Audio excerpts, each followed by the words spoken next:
મોહનથાળમાંથી બનેવા લાડવા દોસ્તો, મોહનથાળમાંથી બનેવા લાડવા જો આ ટાઈપના લાડવા બની ગયા મોહનથાળમાંથી. ગામડેથી મોહનથાળ આવ્યો ને એટલે ભૂકો થઈ ગયો, બરાબર છે. ઘીનું પ્રમાણ વધારે હોય ને એટલે છે ને ભૂકો થઈ ગયો. એટલે આ ટાઈપના લાડવા બનાવી નાખ્યા, સરસ મજાના નાના નાના લાડુડી ટાઈપ. અને આ બાજુના લાડુ બતાવો તો, આ બુંદીના લાડુ જોવો, આ એ બનાવી નાખ્યા. અને આ બાજુ ગાંઠિયા, ગાંઠિયા, મોહનથાળ અને બુંદીના લાડુ. હે ધીમે ધીમે વાળો તમે તાર લાડુ જોવો દોસ્તો. ગામડાનો મોહનથાળ હોય એટલે કાંઈ ઘટે નહીં.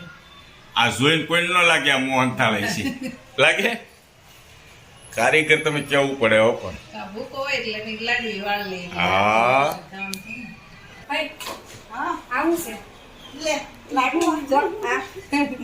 તમને બે લાડવા લાગ્યા છે ભાઈ?